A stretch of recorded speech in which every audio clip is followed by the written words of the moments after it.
Bonjour à tous et bienvenue pour ce nouveau vlog sur Autoconsommation Alsace. Aujourd'hui, on va s'intéresser à l'autoconsommation des professionnels avec une entreprise en région qui s'appelle Corbat. Corbat, c'est une filiale du groupe Bayer, un groupe qui existe depuis 70 ans. Alors, on va rencontrer son directeur, monsieur Erwan Hildenbrandt. C'est tout de suite, c'est parti. Donc bonjour Bonjour. Erwan Hildenbrandt, voilà, donc de la société Corbat. En quelques mots, merci déjà de nous recevoir dans vos locaux. Pas de souci, avec plaisir. Erwan, est-ce que tu peux nous expliquer un petit peu quel est ton parcours et quelle est donc cette société Corbat? Alors, la société Corebat appartient au groupe Bayer. Donc, c'est un groupe alsacien, familial, de 220 personnes, qui travaille beaucoup dans le sanitaire, dans la couverture, dans le photovoltaïque, hein, grâce à la société Corebat, par le biais de cette filiale. Donc, c'est 7 sociétés en Alsace qui sont autour de Strasbourg, principalement autour de Strasbourg. La société Corebat, c'est une société qui a deux agences, une à Reichstett, une à Geispolsheim. Reichstett qui est plus spécialisée dans la couverture, dans les réparations, dans les contrats d'entretien avec les syndics. La société Corebat de Geispolsheim, plutôt dans les travaux neufs et dans le photovoltaïque, donc depuis 3 ans maintenant. D'accord. Et, Donc, je suis, moi, directeur de cette société. Voilà. et tu as une longue expérience Oui. dans le photovoltaïque. Depuis 2006-2007, donc depuis le début, depuis le premier décret, en vente totale avec les tarifs à 60 centimes. J'ai fait, par le biais d'une ancienne société, beaucoup d'installations au niveau des paysans notamment, jusqu'à des centrales solaires au sol dans le sud de la France. Donc, Et aujourd'hui, tu as décidé de rejoindre il y a quelques années donc Corebat, il y oui, a 3 ans, il y a 5 ans. il y a 5 ans, il y a 5 ans, avec ce pari de se dire, enfin, ce qui t'aurait plu particulièrement, c'est cette notion d'autoconsommation Oui, pour les professionnels. oui. On est passé d'un schéma différent en fait de 2006-2007 où on vendait un TRI. On disait voilà, ça vous coûte tant, ça va vous rapporter tant. Donc vous avez un retour sur investissement de temps avec beaucoup de financiers, beaucoup d'investisseurs qui se sont mis sur le domaine. Et aujourd'hui, on passe donc de ce marché à un marché qui va être plus sur l'autoconsommation et qui va répondre à un réel besoin. Donc à un besoin, voilà, j'ai une problématique, j'ai une consommation qui n'arrête pas d'augmenter parce que tout va fonctionner à l'électricité. Et aujourd'hui, c'est de se dire comment est-ce que je peux répondre à cette problématique et de plus faire quelque chose pour l'environnement. C'est Donc co- c'est quelque chose qui me plaît beaucoup plus. et c'est complètement nouveau, déjà d'un point de vue légal, de pouvoir Oui, autoconsommer. consommer, de pouvoir consommer de produire sa propre énergie en fait. C'est un peu nouveau. C'est quelque chose qu'on voyait pas forcément arriver il y a 12 ans, hein, en 2006-2007, où c'était totalement interdit. Mais aujourd'hui, ça a un intérêt c'est l'analyse que j'en fais tout du moins pour plusieurs raisons. Euh, EDF a des dettes. EDF va avoir le problème du démantèlement des centrales. On va avoir un besoin d'énergie, notamment électrique, qui va être croissant avec l'arrivée des véhicules électriques. Donc forcément, euh, qu'il y ait sur le réseau des points de production un petit peu disséminés pour équilibrer la base du réseau, ça a un intérêt pour tout le monde. Y compris, on a toujours eu tendance à mettre EDF en face des gens qui font du photovoltaïque parce que EDF était un peu contre. Mais aujourd'hui, c'est un sens et un intérêt pour tout le monde. Donc là, EDF va aller dans ce sens-là, les gestionnaires de réseau vont aller dans ce sens-là, et c'est quelque chose de beaucoup plus positif qu'à l'époque. Alors même si ça a un intérêt pour tout le monde, est-ce qu'aujourd'hui toutes les sociétés, tous les professionnels pourraient envisager une installation en autoconsommation? Pour le moment, oui, mais il faut que ça s'étudie. Si on va prendre le cas de quelqu'un qui a beaucoup de surface de toiture et très peu de consommation, l'intérêt n'est pas forcément là.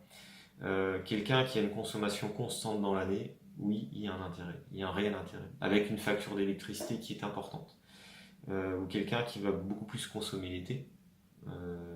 Je pense à par exemple des paysans qui ont des pompes d'irrigation qui vont fonctionner que l'été. Là, il y a un réel intérêt, parce qu'on va pouvoir aligner la courbe de production du photovoltaïque à la courbe de consommation qu'ils ont. Donc là, on a quelque chose d'idéal.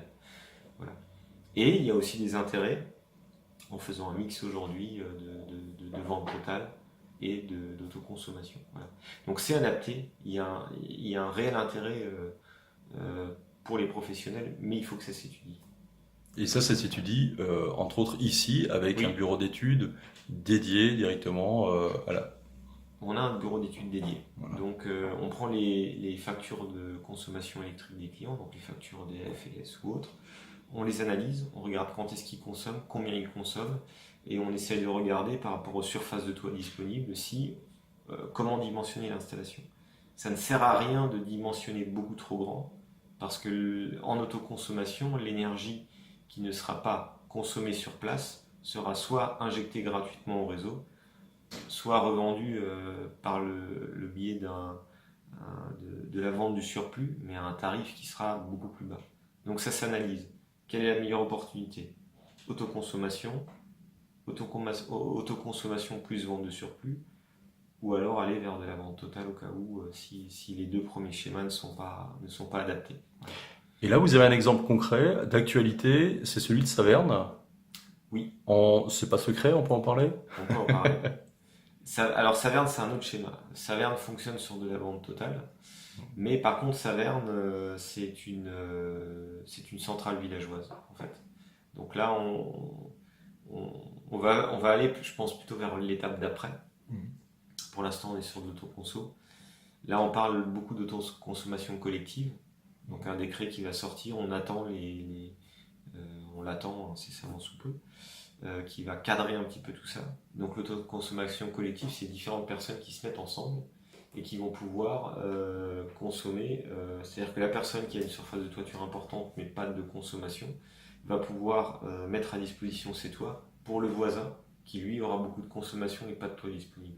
Et ils vont se mettre en commun et par une clé de répartition en fait, ça va pouvoir fonctionner assez bien. Saverne fonctionne sur de la vente totale, mais c'est un sujet intéressant parce que c'est une centrale villageoise donc les gens se mettent en commun, des particuliers notamment, et vont utiliser les toits disponibles des communes. On a des toits de gymnase, on a des toits de clubhouse de foot, on a des toits de restaurants, des toits d'école qui sont utilisés. Tout le monde investit pour l'environnement. Voilà. Et donc il y a différents contrats d'achat.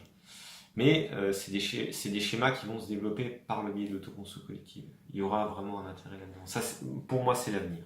Et là, on attend clairement donc ce que tu disais, le décret, donc le cadre juridique. Le cadre juridique. Par contre, techniquement, c'est complètement envisageable. C'est Totalement. d'ores et déjà envisageable. Totalement. D'accord. Compteur Linky, il faut les nouveaux compteurs. Ça, c'est obligatoire parce qu'il faut pouvoir dire voilà, je produis là-bas et je consomme ici. Donc on passe pas des kilowattheures dans le réseau puis en disant non tu vas pas là, tu vas là-bas. C'est pas comme ça que ça fonctionne. Donc on a besoin de ces compteurs là. Ça c'est une première chose et ça pourra se faire que dans des points assez rapprochés en fait. On pourra pas pour l'instant produire dans le sud de la France et consommer dans le nord. C'est derrière un poste de transformation. On peut pas repasser par la haute tension en fait. Ça marchera pas. Mais c'est technologiquement totalement envisageable. C'est une question de contrat en fait. Tout simplement. Oui, pardon. Et c'est aussi le stockage aura aussi un intérêt là-dedans. Voilà. C'est là que ce sera intéressant.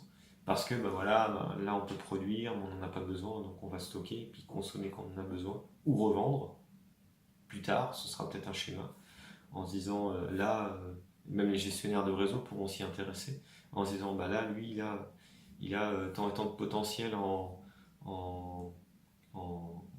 batterie en fait, un potentiel d'énergie. Moi je pourrais en avoir besoin quand j'ai des pics de conso, tiens je vais l'appeler et puis m'arranger avec lui, lui louer, lui acheter des kilowattheures et voilà. Donc on va aller vers un schéma complètement bouleversé de tout ça grâce à l'autoconsommation. En fait. Le futur c'est quoi? Le futur c'est que moi je pense que toutes les surfaces de toit vont avoir un intérêt dans le futur. C'est-à-dire que toutes les constructions neuves, et nous on le voit même, on a des clients historiques qui sont des promoteurs ou des bailleurs sociaux qui aujourd'hui nous demandent de mettre du solaire pour une bonne raison, parce qu'ils veulent répondre aux réglementations thermiques. 2012, on va vers la 2020. la 2020, fabriquer des bâtiments à énergie positive, le seul moyen qui existe, c'est du solaire.